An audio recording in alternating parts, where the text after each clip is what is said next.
internetit shërben që në ka mundësi të vjojmë jetën edhe pse të izoluar në mënyrë të plot është një gjë e dur.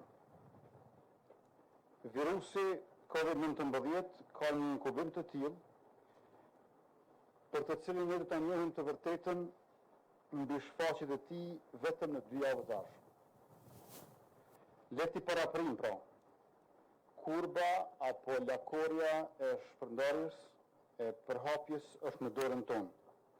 Nëse tregojmë të përgjegjshëm, ajo do të jetë e ulët dhe jo shumë e shtrirë. Në këtë kohë, në veçanti, duhet t'i mbrojmë pleqët tonë. Duhet t'i mbrojmë gjyshën e gjyshën. Duhet t'a mbrojmë në punën dhe përhapjes. Në qenë se moshat më të shtira janë shumë fish më në rrezik. Të rinjve mund t'ju duket se nuk janë të sëmurë, me qenë se i karakterizon energjia e vitalitetit të tyre, me qenë se kanë imunitetin e lartë. Mirë po, ata mund t'jenë batës që përhapin sëmundjet tek antarët e tyre të familjes, përfshirë këtu më të moshuarit. Në një studim prej panumërsosh që po dalin këto ditë, u tha se aty ku pleqët kanë qenë më shumë në për banesat publike a sociale për pleqët,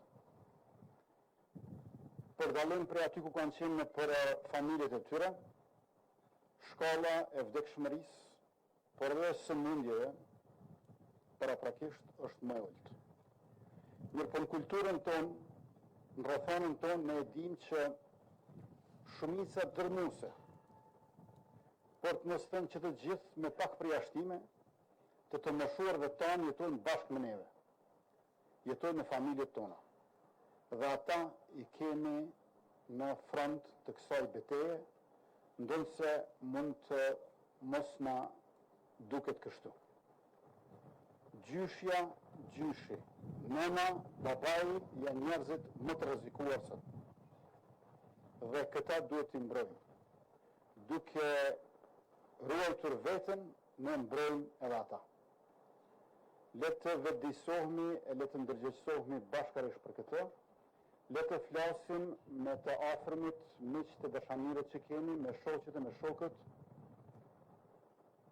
përmes telefonit dhe internetit, ka aq shumë aplikacione të ndryshme, me të cilët mund të flasim edhe me zë, edhe të shikohemi me figurë, dhe në këtë mënyrë ta kalojmë bashkërisht duke qëndruar vetëm.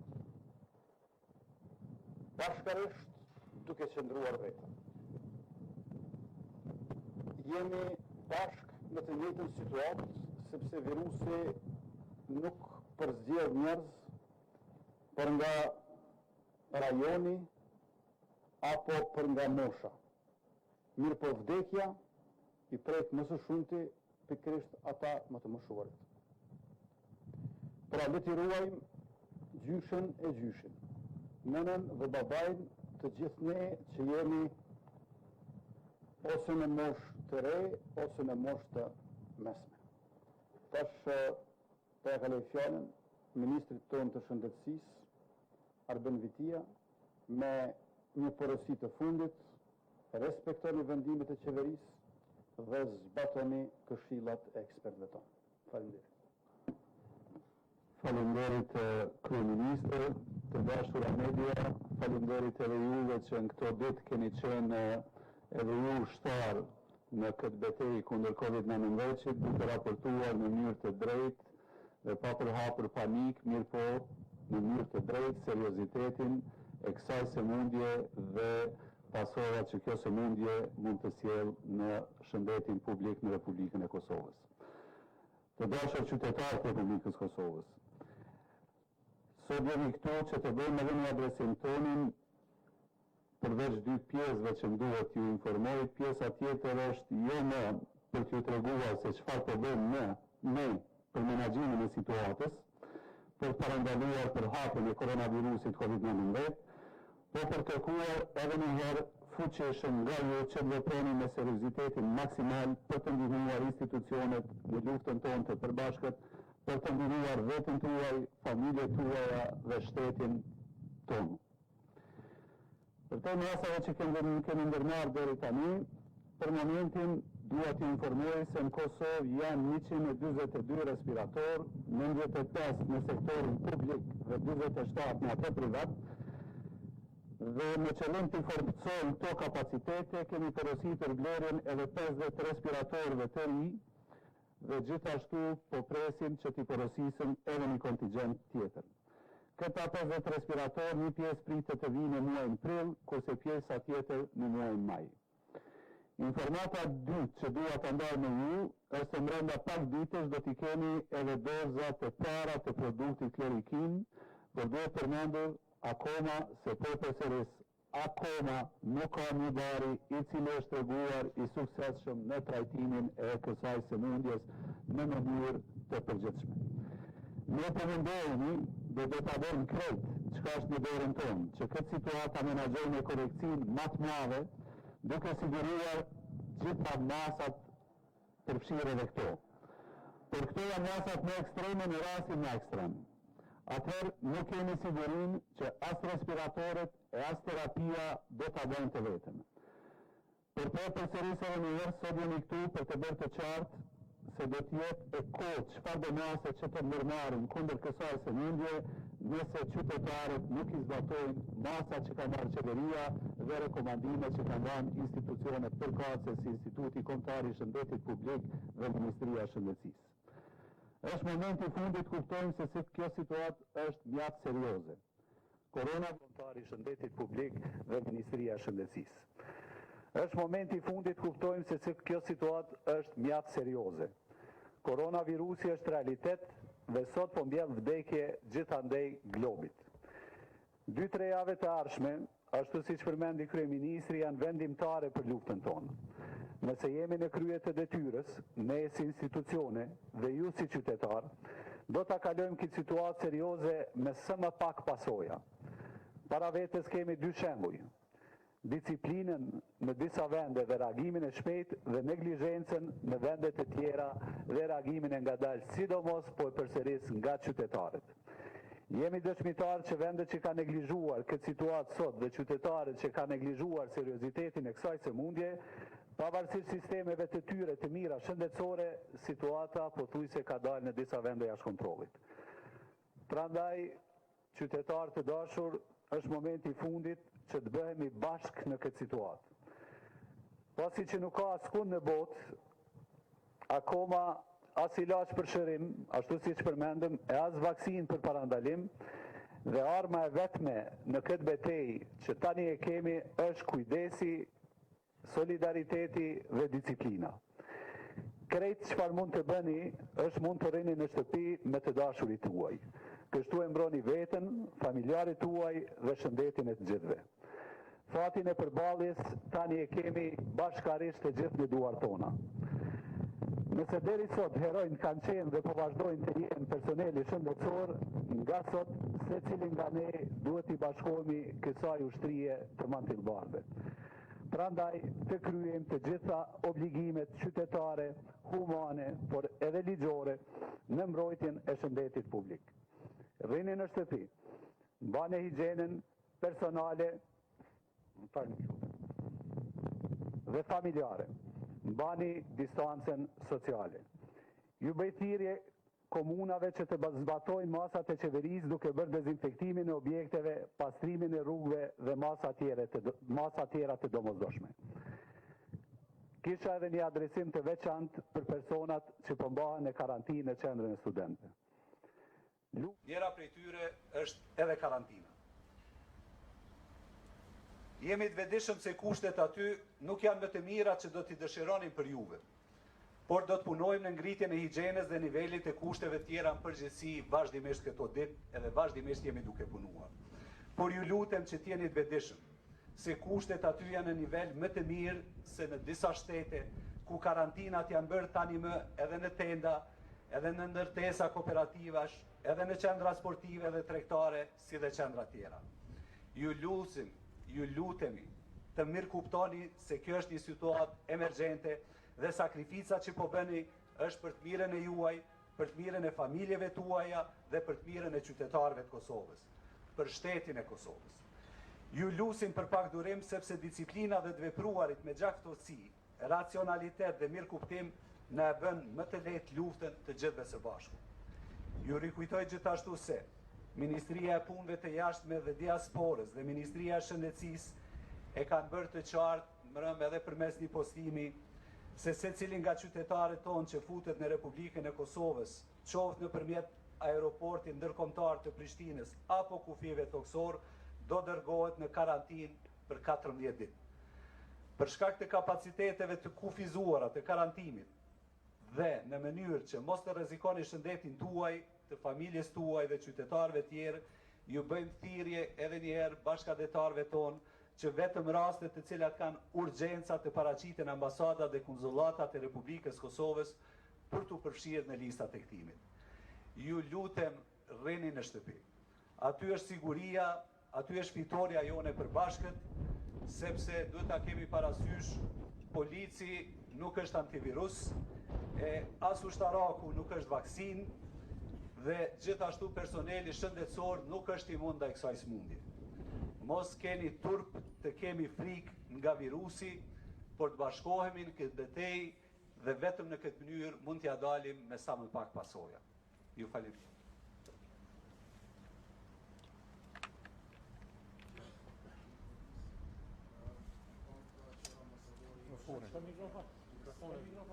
Mikrofoni duhet me dalë këto.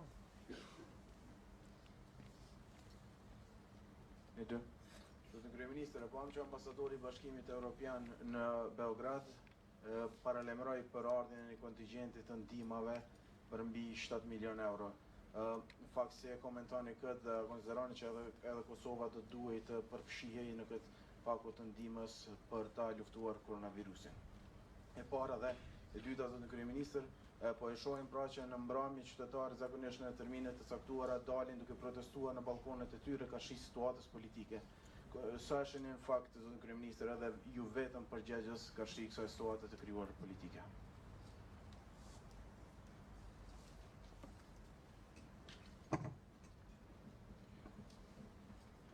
Bashkimi Evropian e ka ndihmuar Kosovën në vazhdimsi edhe po e ndihmon edhe tani.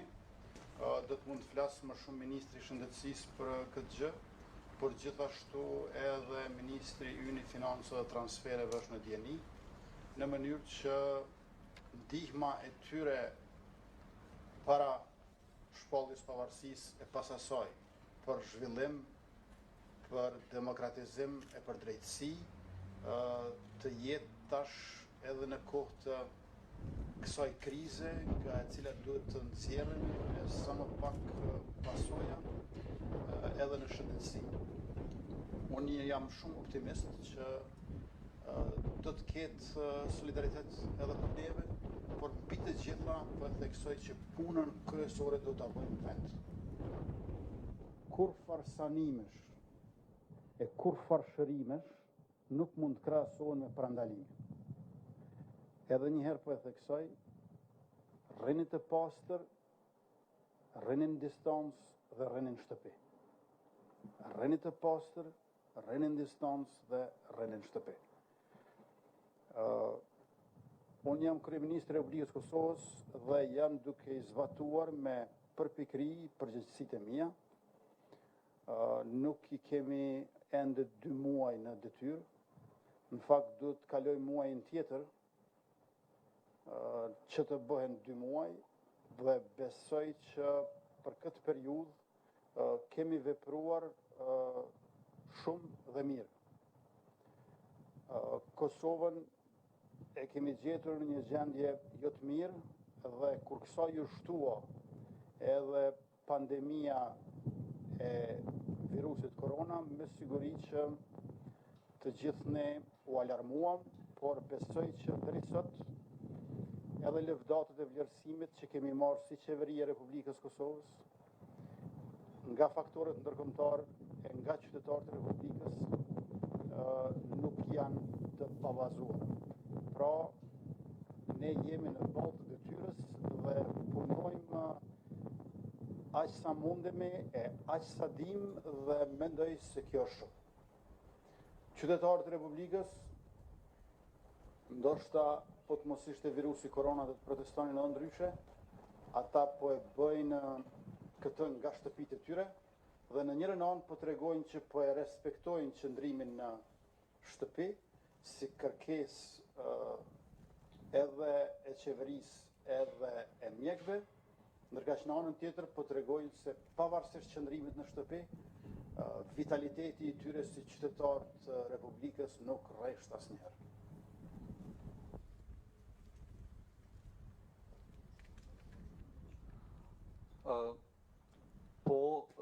Dje kam pasur një bisedë telefonike me shkelësinë e saj zonjën Apostolova, e cila na ka siguruar që në këtë betejë nuk jemi vetëm dhe na ka siguruar që çka do që është në mundësinë aktuale për arsye jo vetëm se Kosova po përballet me këtë situatë, do të mundohet dhe do të na ndihmojë dhe do të qëndrojë afër nesh në këtë situatë.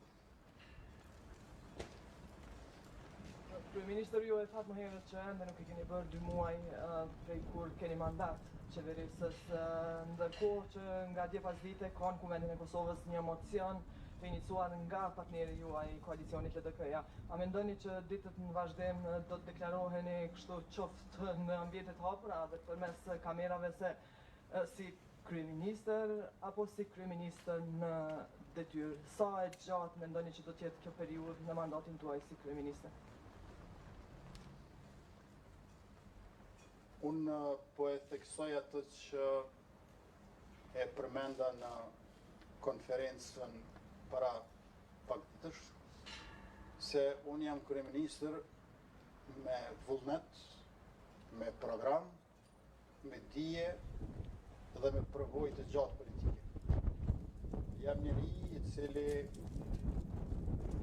nuk ndalet për asnjë pengese dhe vështërsit vetëm sa më shtojnë vullneti për mua. Parashikimet nuk i bëjmë. Parashikimet i bëjnë analistët. Unë jam këtu që të punoj. Është bindja ime që kësaj krize shëndetësore nuk do të duhet ja shtonim edhe krizën politike. Por nuk mund të flas për të tjerët, mund të flas për veten si kryeministër dhe si kreu i kësaj qeverie. Në veçanti, sot erdha këtu në zyrë që të filloj sot pas dite, sonte në mbrëmje dhe nesër gjithë ditën, të thërras e të kontaktoj, e të bisedoj me të gjithë kryetarët e komunave të Kosovës. Sepse kryetarët e komunave të Kosovës janë ata të cilët po ballafaqohen për ditë me ankesat e qytetarëve në këtë gjendje emergjente. Dua t'i dëgjoj ata, dua të kuptoj e të mësoj prej atyre, dhe gjithashtu të shoh nga kryetarët e komunave tona, pa dallim rajoni dhe etnie, se cilat janë kërkesat dhe çfarë mund t'ju ndihmojmë si qeveria e Republikës Kosovës.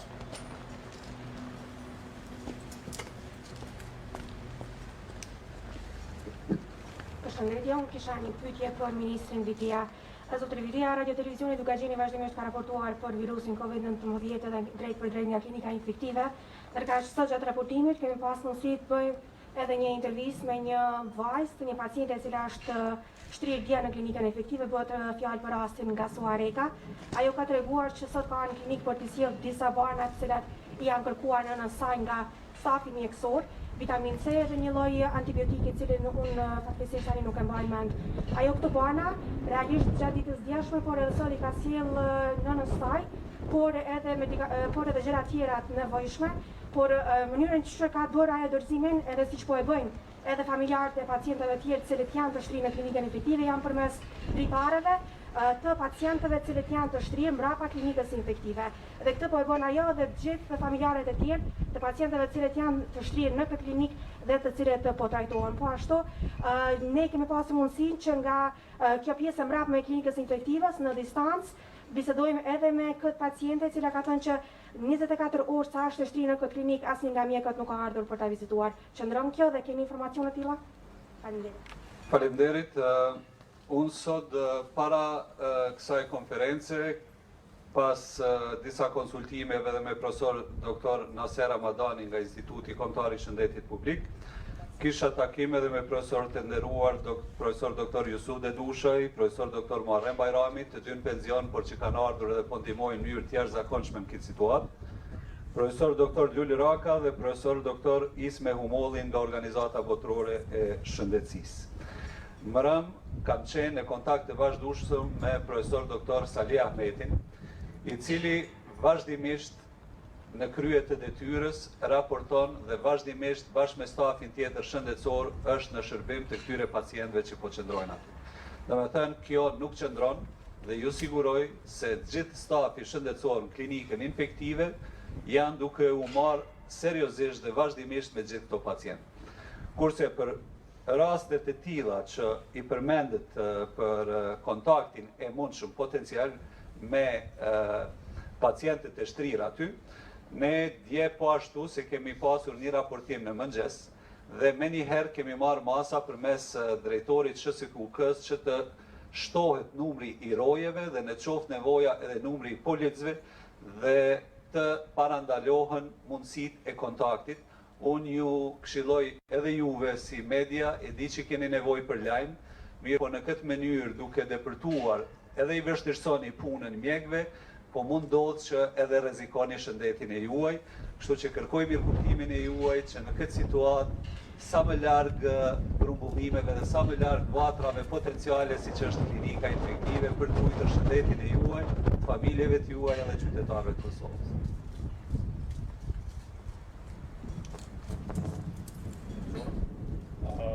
Zoti Kryeministër, shtetet fuqishme si Britania e Madhe me sistem të avancuar të shëndetit janë të ju frikësu mbi ngarkesës së spitaleve.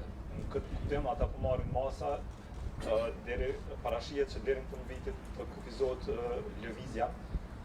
A pritet që qeveria këto ditë të kufizojë lëvizjen e qytetarëve në orare të caktuara siç ka ndodhur edhe në Shqipëri? Dhe pyetja e dytë për ministrin Vitia, a keni pasur kërkesë prej organeve të sigurisë të Kosovës, policisë të Kosovës dhe forcës së sigurisë të Kosovës për furnizim me materiale mbrojtëse që nëse ka nevojë të hyjnë aty në zbatimin e masave të jenë të pajisur me materiale mbrojtëse? Faleminderit. Ne vendimet si qeveri jemi duke i marrë me internet, duke i kontaktuar me email ministrat, antarët e kabinetit, sepse parashihet edhe mbledhja me korrespondencë dhe praktikisht po na mundson atë që është bërë jetike për qeverinë e Republikës së Kosovës. Interneti nuk është vetëm komunikim. Në kohën e pandemisë globale është shndruar edhe në thelbin e shëndetit dhe jetesës sonë.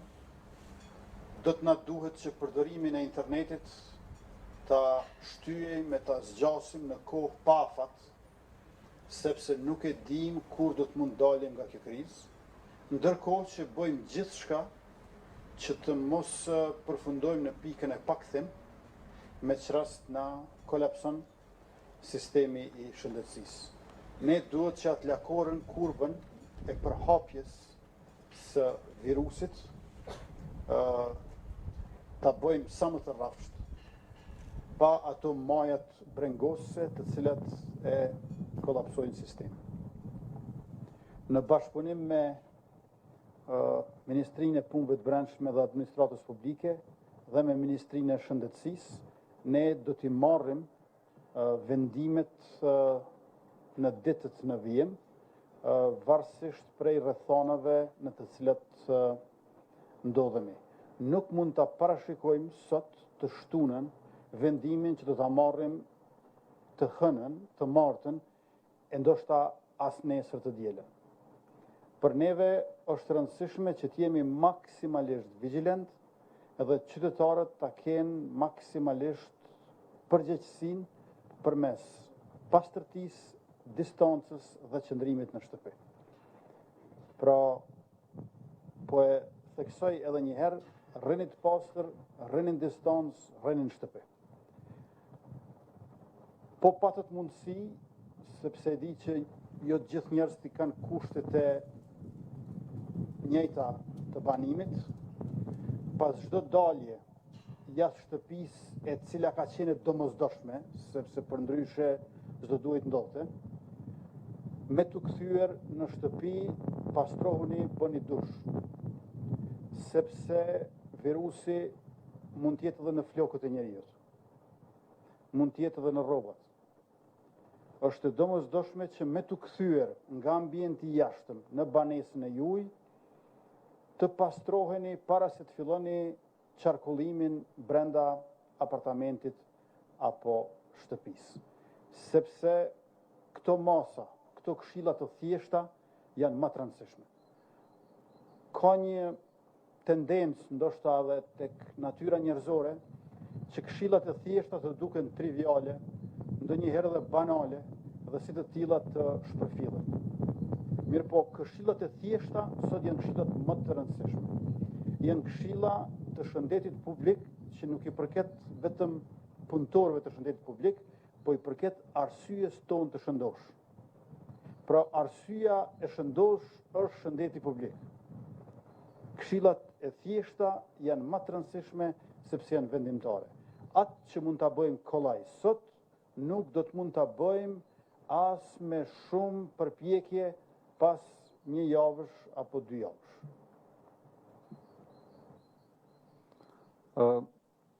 Si qeni në DNI, edhe nga konferenca e kaluar ku kemi treguar për masat, po edhe ato çfarë kemi ndërmarrë për siguruar materiale të nevojshme në raport me epidemin potenciale që mund shpërthejte në ditët në vazhdim ose në javët në vazhdim, nga 400.000 euro të cilat janë ndarë nga qeveria, kemi marrë një kontingent i cili është përndarë në shumicën e institucioneve shëndetësore, por jo vetëm, disa nga to edhe në institucionet e sigurisë që janë Policia e Kosovës, pasi ky është mantilbardhët, infermierët dhe mjekët dhe organet e sigurisë që është Policia e Kosovës janë në rendin e parë.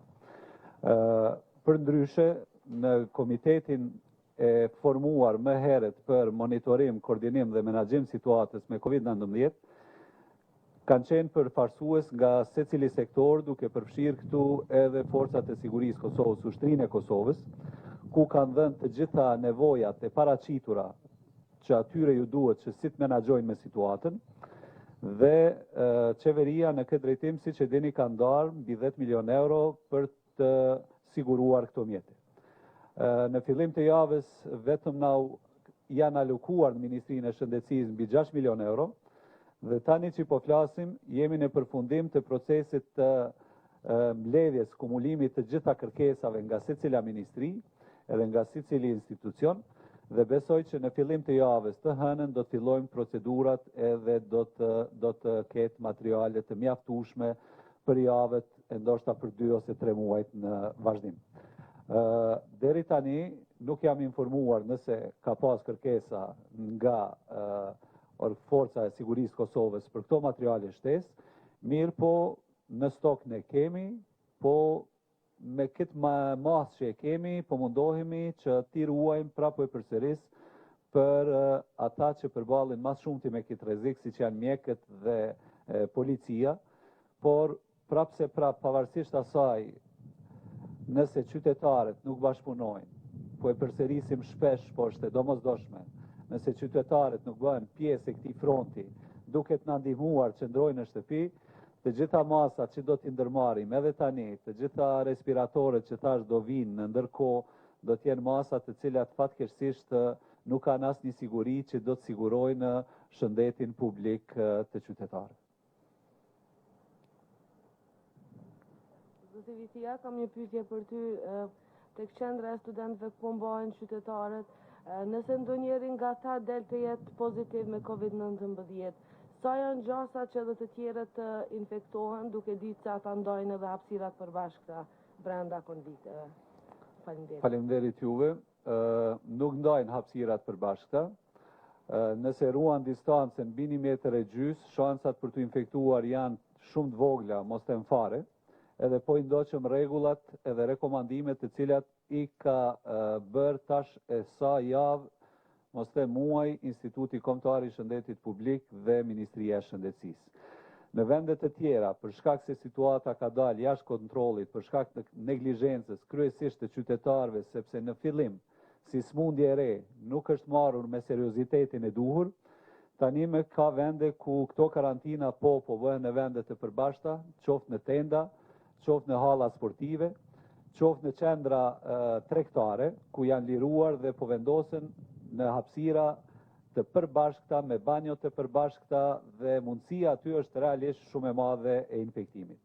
Në qendrën e studentëve janë 2 dhoma që ka një banjo të përbashkët dhe të gjithë ata që janë të vendosur janë në dhomat e tyre. Ne prap po kërkojmë, e dim që nuk është shtëpia e tyre, e dim që kushtet që janë atu nuk janë më të mira. Mirë po është një situatë emergjente ku në vende më të zhvilluara karantinat të tilla, të improvizuara janë shumë në gjendje më të keqe se sa qendra e studentëve. Dhe nëse i përmbahen rregullave dhe bëhen bashkëpunëtor, edhe ata nuk do të ketë mundësi të infektimit njëri me tjetrin aty që janë, por edhe do të na ndihmojnë që për këto 14 ditë me durimin e tyre, me mirëkuptimin e tyre, me bashkëpunimin e tyre, të kalojnë sa më shpejt dhe mos të rrezikojmë edhe familjet e tyre, po edhe qytetarët tjerë në Republikën e Kosovës.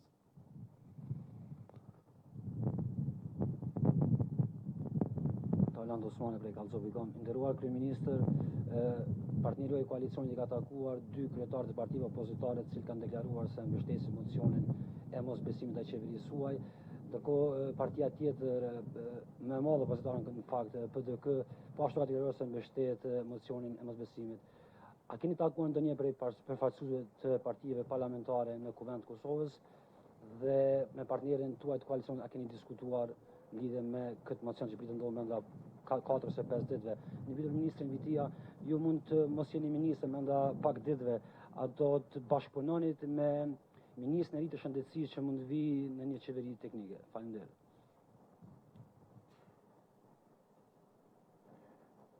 Jo, nuk I kam takuar dhe nuk kemi biseduar për këtë gjë, jemi plotësisht të përkushtuar në punën që bëjmë në këtë situatë kur shëndeti publik është para së gjithash dhe mbi të gjitha. Preokupimi im nuk është java e kaluar në kuptimin politik, por java e ardhshme në kuptimin shëndetësor. Është obligim human, moral, etik, por përmi gjitha ligjor I imi që sa jam në këtë pozit, deri në minutën e fundit, bashkë me gjithë kabinetin qeveritar, të bëjmë atë që tha kryeministri. Që një javët në vazhdim të bëjmë maksimumin që mos ndodhë me keqja. Për ndryshe, unë jam mjek me profesion dhe natyrisht edhe vendimi I qeverisë të gjithë personelin shëndetësor e obligon që tjetë në krye detyrës dhe në një mënyrë ose një tjetër, qoftë si ministër, qoftë me mantilin e bardhë, bashkë me kolegët e mi, unë e kam obligim moral etik, po e përsëris tani më edhe ligjor, që tjetë në krye detyrës dhe të bëjmë maksimumin që bashkë me të gjithë të mundohemi që të parandalojmë përhapjen e këtij virusi. A janë parapar, ose cilat masa janë parapar të ndërmiren ndaj atyre qytetarëve që do të mund të iknin nga karantinimi? Kujtoj këtu që ka pas një rast të qendra studentëve që ka provu me ikë dikush prej qytetarëve. A janë parapar të ndërmiren masa ndaj këtyre qytetarëve dhe cilat ndoshta? Me siguri që karantinimi nuk ka kuptim nëse mund të dalësh lirisht prej aty. dhe të mos kesh kur farë pengese për një gjë të tillë. Karantinimi është të tillë pikërisht për shkak se nuk lejohesh të dalësh dhe Policia e Kosovës, zëvendësministri i punëve të brendshme është ai i cili po kujdeset për këtë gjë. Do të dëshironim që të kishte kushte më të mira, por jemi në këtë situatë që jemi tani dhe shpresoj që edhe ata të cilët janë të mbyllur aty do të arrijnë që t'i kalojnë këto 2 javë sa duhet të qëndrojnë dhe asesoj ta mbrojnë edhe veten, por edhe shëndetin publik. Pra karantinimi është aty në mënyrë që të kufizohet kontakti fizik dhe ne e dim që ardhjet të cilët kanë ndodhur në Kosovë janë ato të cilët edhe kanë sjellur virusin korona. Prandaj duhet të jemi të kujdesshëm për këta që janë këtu. Nuk duhet ta paragjykojmë njeriu në bazë të asaj se a është i sigurt apo jo, sa është i dyshim që e ka virusin korona. Duhet ta kemi mirëkuptimin qytetare njerëzor, mirë po në të njëjtën kohë ky mirëkuptim kërkon një tjetër mirëkuptim, mirëkuptimin për karantinën. Sidiq që izolon ata të ardhurit për jo më shumë se 2 javë prej të tjerëve. Po e theksoj sërish që pjesa më e breshtë e popullsisë janë të moshuarit. Andaj ne të tjerët le t'i ruajmë ata, me qenë se numri i vdekjeve tek të moshuarit e sëmur është shumë fish më i lartë se sa tek të tjerët.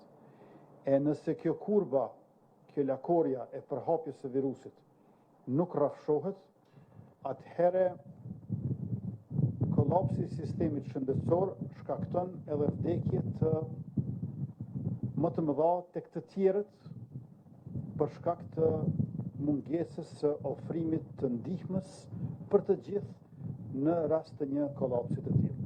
Pra është përvoja e vendeve të tjera që duhet na mësoj neve se çfarë duhet të bëjmë e çfarë nuk duhet të bëjmë. Nuk kemi problem sa i përket diagnozës së përgjithshme për shoqërinë dhe publikun. Kemi problem në gjetjen e vaksinës që ashtu do bëhet në Kosovë. Do bëhet në njërin prej këtyre vendeve të zhvilluara, por sërish nuk do të bëhet së shpejti. Ndërkaq diagnoza sa i përket kurvës së përhapjes ekziston.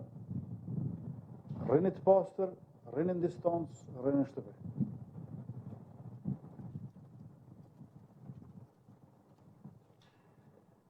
Herë, ju falemderit shumë që ishit sot dhe ju kishim inkurajuar që për çdo pyetje të ardhshme, qoftë ministrin e shëndetësisë, ndonjë ministër tjetër të kabinetit, ose edhe zëdhënësin e qeverisë sonë, zotëri Përparim Kryeziun, ta kontaktoni në mënyrë digjitale dhe patjetër se do t'i keni